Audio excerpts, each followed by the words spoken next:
스데반은 메일의 구제의 책임을 맡은 7명의 직분자 중에 한 사람이었습니다. 그렇게 세워진 스데반은 구제하는 일에만 힘을 썼던 것이 아니라 사도들처럼 복음을 전하는 일에도 힘을 썼습니다. 그리고 성도였던 스데반이 복음을 전하는 현장에도 놀랍게 하나님께서 그 복음이 되게 하기 위해서 표적과 기사를 일으켜 주시기도 했습니다. 스데반은 헬라파 유대인들이 거하는 회당으로 가서 복음을 전했는데, 그때에 헬라파 유대인의 회당에 있던 이 유대인들이 스데반의 이 복음을 그대로 받지 못했습니다. 자신들의 신념과 또 자신들의 전통에 충돌된다고 해서 스데반을 거절하고 그와 논쟁하기 시작했는데, 그 논쟁을 말로써 이길 수 없게 되자 분하여서 결국 백성들과 장로들과 서기관들을 선동해서 그를 모함하여 사내들인 공회에 고소를 했지요. 거짓 증인까지 매수해서 세웠습니다. 그 고소의 내용은 이것이었습니다. 그가 예수가 말했던 것처럼 성전을 허물겠다고 말했고 율법을 고치겠다라고 말했다라고 하는 것이었죠. 왜 그렇게 말했는지 그 본질에 대해서는 전혀 관심이 없었습니다. 그냥 율법을 고치겠다, 성전을 헐겠다 이렇게 말했다라고 하면서 유대인들의 신념과 전통까지도 충돌되게 만들어서 분이 나게 만들었던 것이죠. 그래서 결국 고소가 됐고 스데반은 사내들인 공회에 그 무시무시한 법정 앞에 섰습니다. 이제 신문이 시작이 되고 재판이 시작되는 그 장면으로 오늘 들어가는 겁니다. 자, 먼저 7장 1절을 보겠습니다. 7장 1절 함께 읽습니다. 시작. 대제사장이 이르되 이것이 사실이냐. 자, 여기서 신문을 시작하는 대제사장은 당시 현직 대제사장이었던 가야바일 것으로 보여집니다. 가야바가 묻습니다. 이것이 사실이냐. 고소의 내용이 사실이냐, 너 인정하느냐, 이런 의미인데 아무도 그의 어떤 정당한 법을 재판하려고 하는 의도보다는 그냥 형식적인 형사 고발의 내용에 따라서 형식적으로 변호할 기회를 주는 그러한 물음이었을 것으로 여겨집니다. 그러나 스데반은 이러한 기회를 받자마자 이제 자신의 변론과도 같은 설교를 시작을 합니다.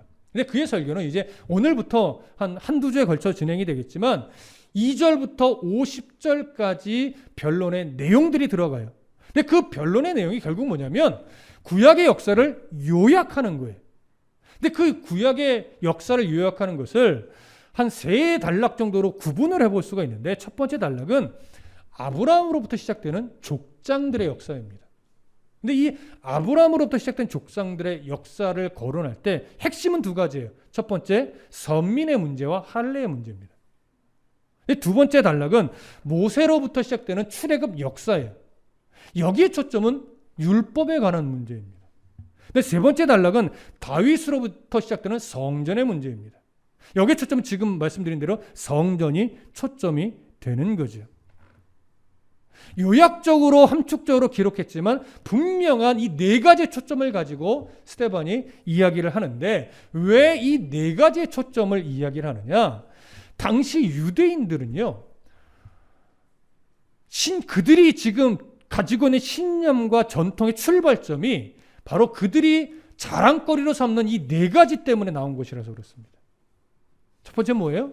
아브라함으로부터 하나님은 특별하게 자신의 민족을 선택한 선민이다라고 하는 사상에 원전히 붙잡혀 있었고, 또 우리는 할례를 받은 민족이기 때문에 저 이방 족속과는 차원이 다르다 이렇게 여기며 우월의식에 빠져 있었고, 세 번째는 우리는 율법을 받은 민족이다, 율법을 가지고 있는 민족이다, 또한 성전을 하나님 우리에게 주셨다, 그러니 우리는 구원의 백성인 거고 이방 사람들은 다 개만도 못한 그러한 종족일 뿐이다 라고 하면서 이 네 가지 요소를 민족적 우월의식의 요소로 삼았고, 그래서 자신들을 우월주의에 빠진 이렇게 민족으로 만들어 버렸던 겁니다.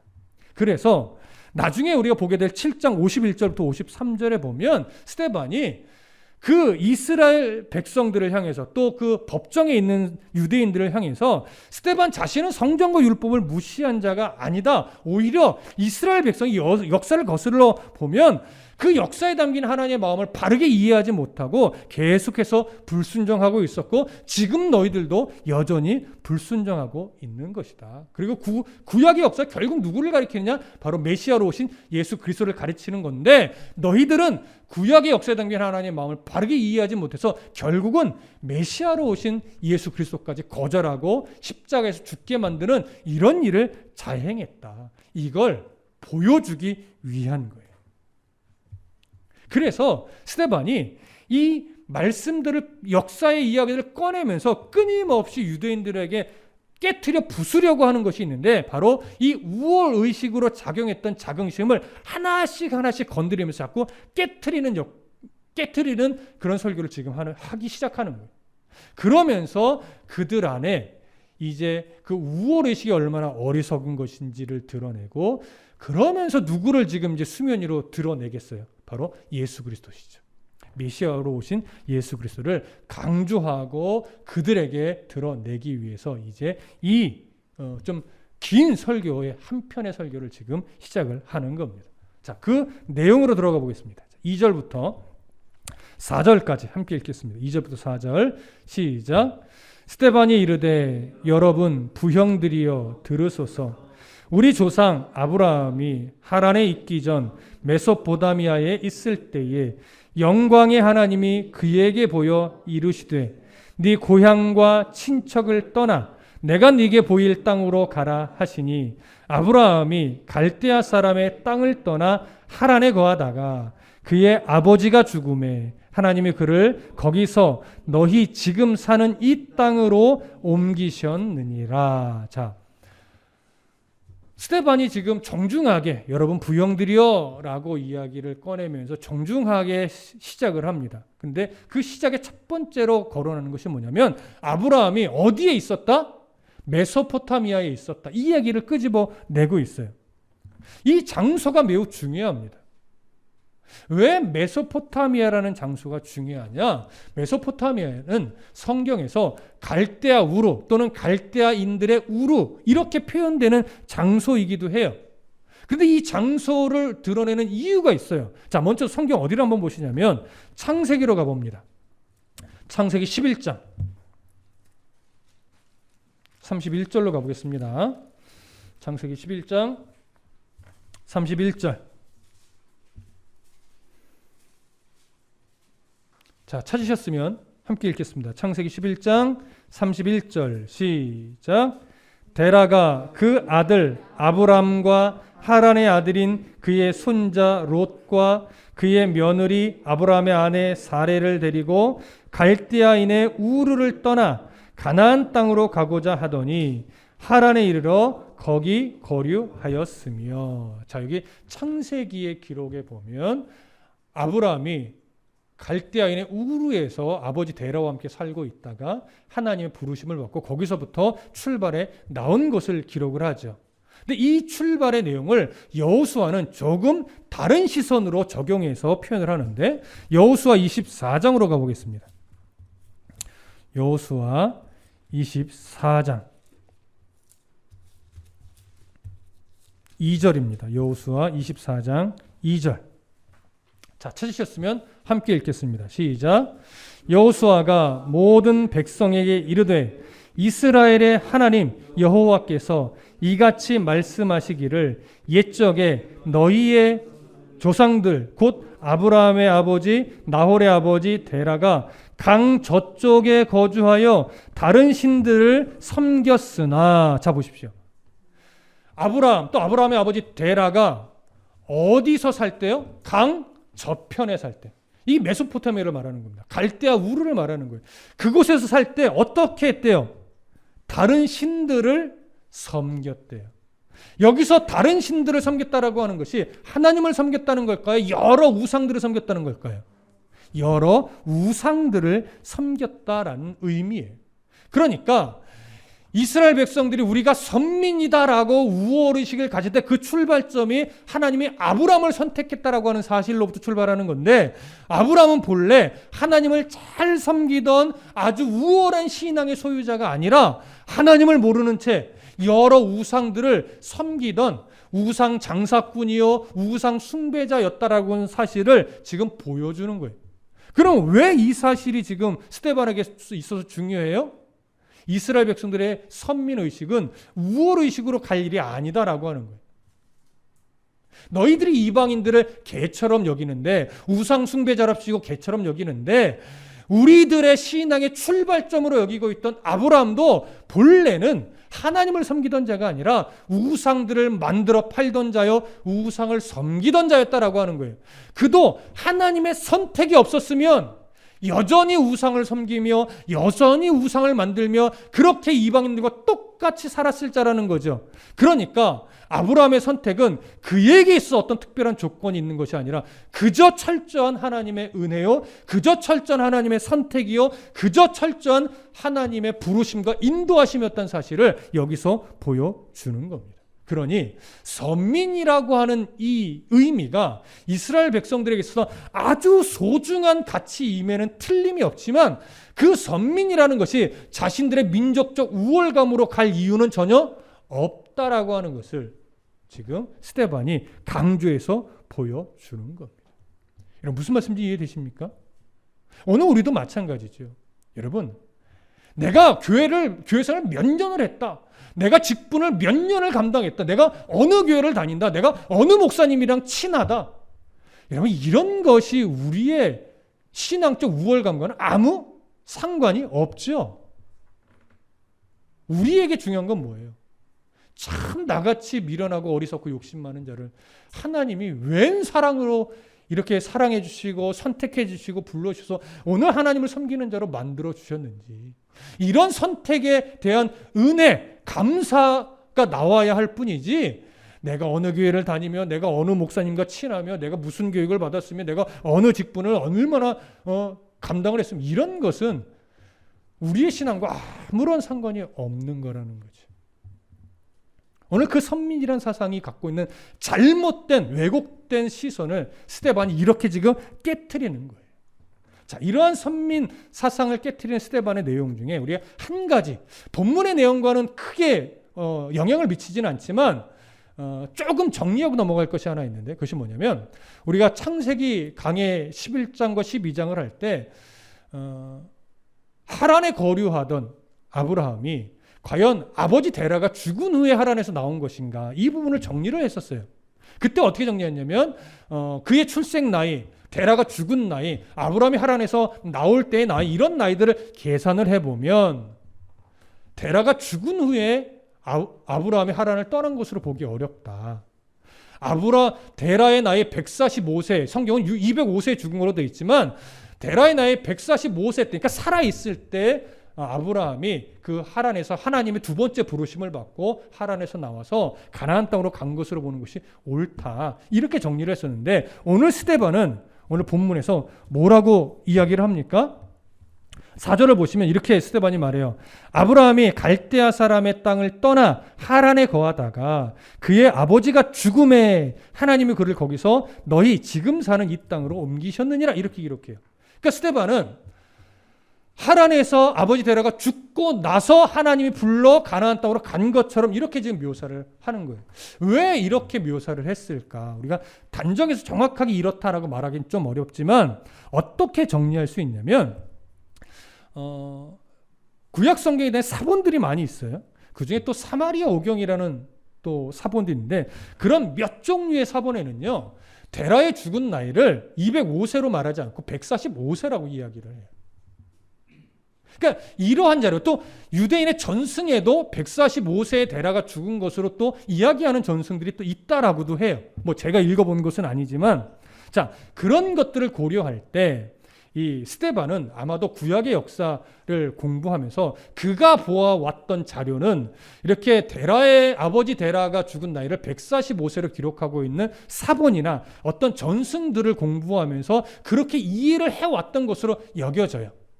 그래서 우리가 갖고 있는 이해와는 조금 다르게 스데반은 아버지 데라가 죽은 후에 이 아브라함이 하란에서 나온 것으로 이렇게 이제 기록을 한 거죠. 그러면 여기서 우리가 이제 어떤 질문을 하게 되냐면, 스데반이 이렇게 구약 역사를 좀 잘못 알고 있었으면 이런 기록을 어떻게 믿을 수 있겠습니까? 이렇게 생각을 할 수가 있거든요. 하지만 성경을 잘 보시면요, 하나님이 인물들 중에 조금 신학적으로 잘 부족한 이해, 역사적으로 좀 다른 이해를 갖고 있어도 그 사람을 사용함에 있어서 그것이 문제가 되지 않는 범위에서는 그냥 그런 이해 그대로 사용하시는 경우가 꽤 있습니다. 예를 들면 초대교회 당시 사도들은요, 종말론의 입장이 어떤 입장이었죠? 임박한 종말론적 입장이었어요. 그러니까 예수님이 가까이 곧 오신다, 하다못해 우리 죽기 전에 오실 수도 있다, 이런 이해를 갖고 있었어요. 그러다 보니까 예수님이 곧 오신다라고 하는 이해 속에서 성도들에게 권면하는 내용이 꽤 있어요. 특히 고린도전서를 보면 예수님이 곧 오실 거니까 너희들이 독신으로 살며 복음을 위해 살아도 크게 문제없다, 이런 식의 내용들도 많이 나오거든요. 그것이 독신으로 살아도 문제없다, 사실은 성경적 입장도 독신으로 살면 죄다, 이런 입장이 절대 아닙니다. 하지만 이 바울의 입장은 뭐냐면, 예수님 곧 오시니까 지금 뭐 결혼을 하고 안 하고가 중요한 것이 아니라 내가 곧 오실 주님을 앞에서 내 신앙을 바르게 지키기 위해서 독신으로 사는 것이 유익하면 굳이 결혼을 안 해도 된다, 이런 식의 이해, 이런 신학적 이해 속에서 고린도전서에 그런 내용을 기록한 거란 말이죠. 그러니까 이런 이해가 없으면 그냥 기독교적 입장 자체가 독신으로 살아도 돼, 이게 하나님의 시선이야, 이렇게 그냥 못을 박는, 이렇게 오해될 수 있다라고 하는 것이죠. 그래서 기독교적 입장을 바라볼 때도요, 사도들이 어떠한 배경과 어떠한 이해 속에서 기록했는가를 바르게 알아야 되는데, 바울조차도 어떤 이해가 있었어요? 종말론적 입장이 지금의 오늘날의 시선으로 보면 좀 부족한 이해를 가지고 있었어요. 하지만 하나님이 그 시선을 그대로 놔둔 이유는 그 시선이 하나님의 뜻을 성취해 가는데 크게 문제가 되지 않기 때문에 그대로 사용을 한 거예요. 그래서 오늘날도 그런 이해 속에서 마찬가지예요. 오늘날 여러분, 하나님의 나라를 세워가며 그리스도인으로 살아가는 데 있어서 무조건 결혼해야 되는 건 아니죠. 그러나 결혼을 함으로 자녀를 낳고 그 자녀를 하나님의 백성으로 키워가며 이렇게 하나님의 나라 백성을 확장해가는 건 참으로 옳은 것이고 하나님이 그런 것을 기뻐합니다. 그렇다고 해서 홀로 살면서 하나님의 나라를 이루어가는 것을 하나님이 싫어하는 것은 절대 아닌 거죠. 이렇게 폭넓은 시선으로 우리가 바라봐야 한다는 것 꼭 기억해 주시길 바랍니다.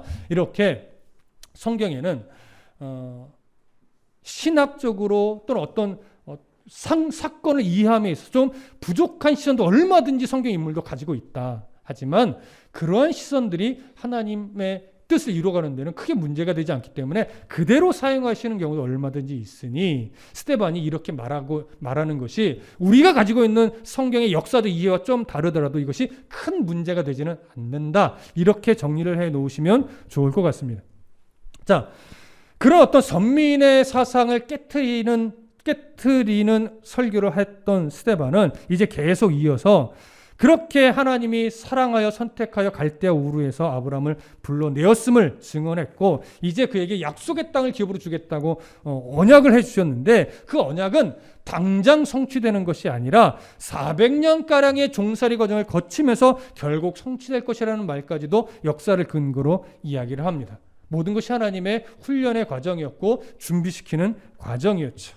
자, 이제 다시 본문으로 가셔서 사도행전 7장 5절부터 8절까지를 함께 읽겠습니다. 5절부터 8절입니다. 시작.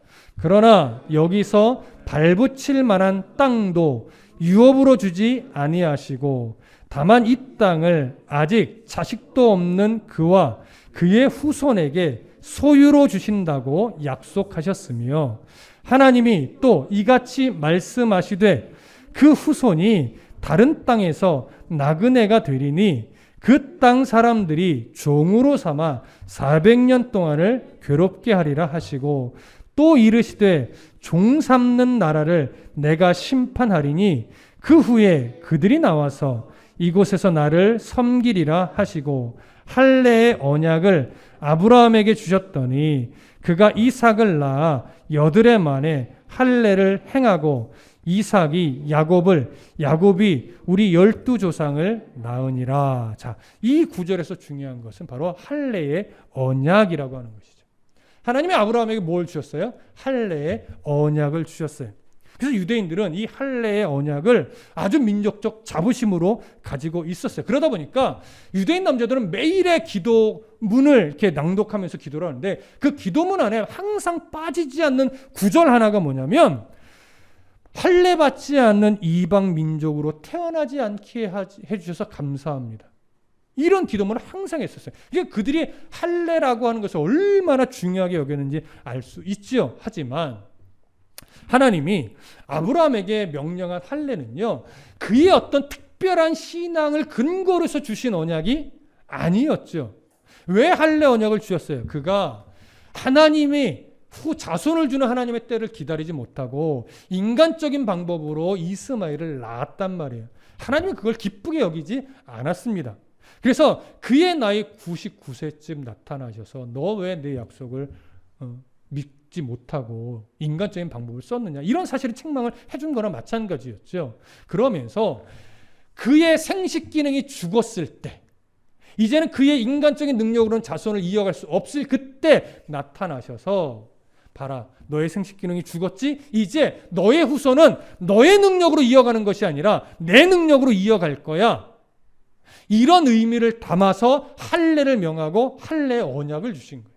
그러니까 할례 언약은요, 어떻게 보면 아브라함의 어리석음, 아브라함의 불순종, 아브라함의 불신, 이것을 보여주는 거예요. 그럼에도 불구하고 내가 아브라함을 포기하지 않고 아브라함과 맺은 언약을 지켜낼 것이라고 하는 하나의 증거로서 언약해 주신 사건이 바로 할례 언약이란 말이죠. 그러니 할례 언약이 어떻게 이스라엘 민족의 자긍심이 될 수 있겠습니까? 오히려 자신들의 연약함을 봐야 되고 자신들의 불순종을 봐야 되고 자신들의 어리석음을 봐야죠. 그럼에도 불구하고 우리 이스라엘을 포기하지 않고 사랑해 주신 하나님의 은혜를 봐야 하는 것이 바로 할례란 말이죠.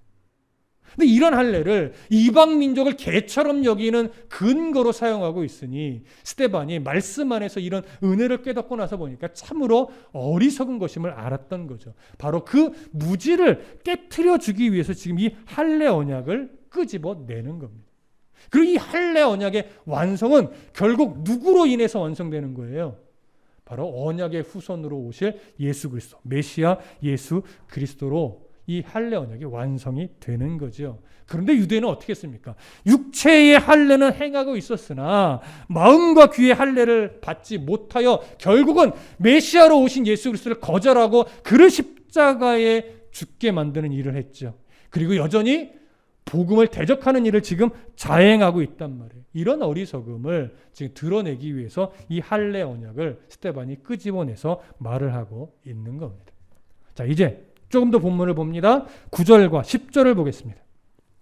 9절과 10절 함께 읽습니다. 시작. 여러 조상이 요셉을 시기하여 애굽에 팔았더니 하나님이 그와 함께 계셔 그 모든 환난에서 건져내사 애굽 왕 바로 앞에서 은총과 지혜를 주시매 바로가 그를 애굽과 자기 온 집의 통치자로 세웠느니라. 자, 이제 스데반은요, 요셉의 이야기를 끄집어내면서 요셉을 시기하여 종으로 팔았던 형제들의 모습과 그 가운데 요셉을 사랑하여 요셉과 함께함으로 요셉을 통치자로 세워주신 하나님의 사랑을 비교하여 지금 보여줍니다. 왜 비교할까요? 바로 예수님을 시기하여 십자가에 죽게 만든 유대인들과 그러나 그 예수님을 사랑하여 부활하게 하시고 승천하게 하시며 온 우주 만물의 통치자로 세워주신 하나님을 지금 비교하고 있는 겁니다. 그러면서 그 형제들이 요셉을 시기했다라는 이 시기가 사내들인 공회와 유대인들이 사도들을 또 복음 전도자들을 시기했던 시기와 동일한 맥락의 단어를 사용하면서 너희들의 시기를 봐라. 이때 형제들의 시기함이 바로 너희들이 예수님을 향한 시기와 똑같았고 복음을 전하는 우리들을 시기하는 그 시기와 동일하다라고 하는 것을 은연중에 지금 보여주는 그런 내용이 됩니다. 자, 그러면서 이제 11절부터 16절까지 함께 읽겠습니다. 11절부터 16절 시작. 그때에 애굽과 가나안 온 땅에 흉년이 들어 큰 환란이 있을세 우리 조상들이 양식이 없는지라. 야곱이 애굽에 곡식이 있다는 말을 듣고 먼저 우리 조상들을 보내고 또 재차 보내매 요셉이 자기 형제들에게 알려지게 되고 또 요셉의 친족이 바로에게 드러나게 되니라. 요셉이 사람을 보내어 그의 아버지 야곱과 온 친족 75사람을 청하였더니 야곱이 애굽으로 내려가 자기와 우리 조상들이 거기서 죽고 세겜으로 옮겨져 아브라함이 세겜 하몰의 자손에게서 은으로 값주고 산 무덤에 장사되니라. 자, 이 구절은 결국 무엇을 보여주는 거냐면 이스라엘 백성들이 선조로 삼고 있는 이 조상들, 야곱과 그의 12 아들들 그리고 그의 후손들이 이 기근 때 결국 누구의 도움으로 살았느냐는 거예요. 애굽의 도움으로 살았다라고 하는 거예요. 그리고 애굽에서 그 기근을 피해 400년가량을 살았다라고 하는 거죠. 그리고 그 400년의 기간 동안 이후에 나오지만 결국 노예로 그들은 비참한 삶을 살았다라고 하는 거예요. 하지만 그 선조들이 그 땅에서 죽었지만 그의 장사는 어디서 지냈다는 거예요? 약속의 땅 안에서 그들을 장사 지냈다라고 하는 거예요. 뭡니까? 결국 그들은 우월한 민족이라고 생각하지만 역시 기근을 피해 이방인의 도움을 받아 살 수밖에 없었던 연약한 자들이었고 이방인의 땅에서 자신의 후손을 늘려가면서 이방인의 보호를 받았던 민족이라는 거예요. 그러니 어디 우월한 구석이 있는 이 얘기를 하는 거고 그런 중에도 하나님은 이 선조들의 시신을 약속의 땅에서 장사 지내게 했다. 무슨 말이에요? 하나님이 자신의 언약을 끝내 지켜내셨다라고 하는 사실을 보여주는 거죠. 그러니 유대인들이 가지고 있는 민족적 우월주의는 이게 옳지 않다. 이스라엘 민족이 지금까지 존재하며 제사를 지내며 성전에서 하나님을 섬기며 살아갈 수 있었던 것은 그 이스라엘 민족의 어떤 특별한 무엇이 있어서가 아니라 하나님의 이유 없는 사랑하심, 하나님의 이유 없는 선택, 하나님이 언약을 주신 이 신실한 언약을 지켜내신 하나님의 사랑 때문에 이스라엘 민족이 지금까지 존재해 올 수 있었던 것이지 이스라엘 민족이 가지고 있는 어떤 특별한 어떤 열심이나 우월적 어떤 요소가 있어서 지금까지 온 것이 아니다라고 하는 것을 보여주는 겁니다. 여러분, 이 사실이 왜 중요합니까? 오늘날 우리도 똑같기 때문에 그렇습니다. 우리는 오늘 이 자리에서 우리가 이렇게 함께 마주보며 현장에서 또 온라인으로 함께 예배할 수 있는 이유가 뭡니까?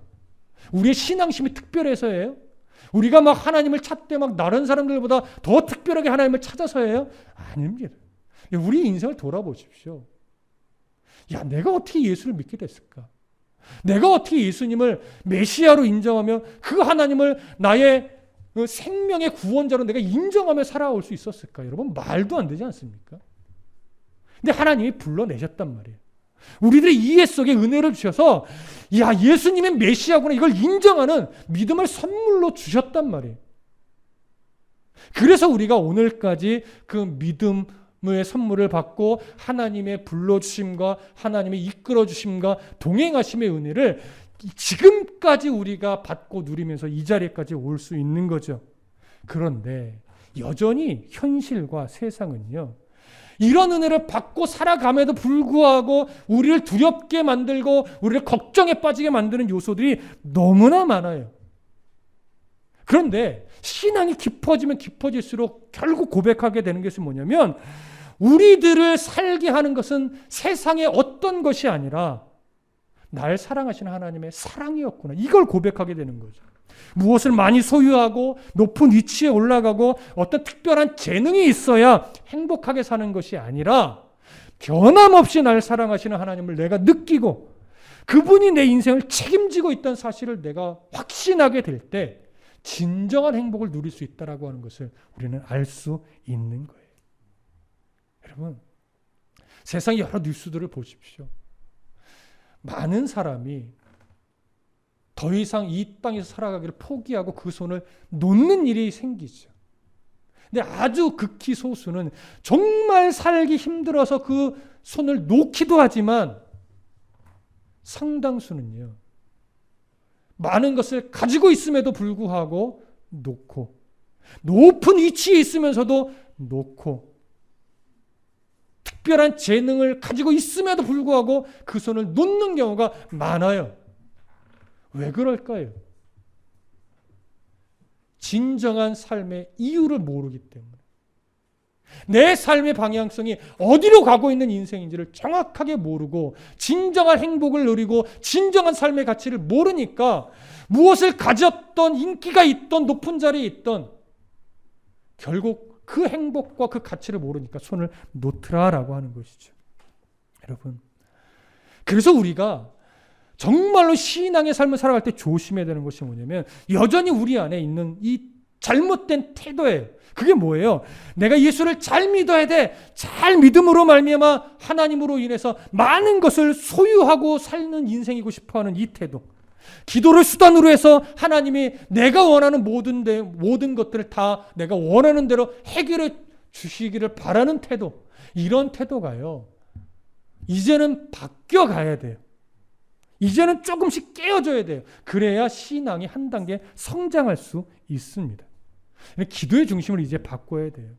내가 힘들고 어려워도 하나님 이렇게 해주세요, 이렇게 해주세요가 아니라 하나님, 도대체 하나님의 뜻이 무엇입니까? 하나님 무엇을 원하십니까? 내게 그것을 알게 하셔서 내가 힘들고 어려워도 그 하나님의 뜻에 내가 순종할 수 있는 힘을 주십시오. 이렇게 기도가 바뀌어야 돼요. 하나님이 원하시는 대로 내가 맞춰가는 인생이 돼야지 내가 원하는 대로 하나님 맞춰달라고 하는 인생이 되어서는 안 된다라고 하는 것이죠. 그런 신앙의 수준에 머물러 있으면 안 돼요. 이제는 하나님 말씀을 통해서 하나님이 내 인생에 뭘 원하시는지 알게 해주십시오. 보여주십시오. 힘들어도 어려워도 내가 순종하며 하나님의 뜻에 내가 맞추겠습니다. 하나님의 원하심에 내가 순종하겠습니다. 하나님의 이끄심에 내가 복종하겠습니다. 하나님의 뜻에 나를 맞춰가야죠. 내 뜻에 하나님 맞춰주세요가 아니잖아요. 그렇게 내 안에 있는 헛된 교만과 욕심과 이 자만들이 무너지고 깨져서 하나님만이 답이고 하나님만이 내 삶의 주체라고 하는 것을 인정하는 신앙으로 바뀌어야 됩니다. 여러분, 이것이 유대인이 가지고 있던 민족적 우월의식과 별반 다를 것이 없습니다. 여러분. 그래서 스데반의 이 설교가 내 안에 있는 교만과 아집과 어리석음과 무지를 깨트리는 설교라고 우리가 교훈으로 받으시고 이제는 말씀 앞에서 주님을 바르게 경외하는 인생이 되기를 간절히 소망하고 축복합니다. 기도하겠습니다.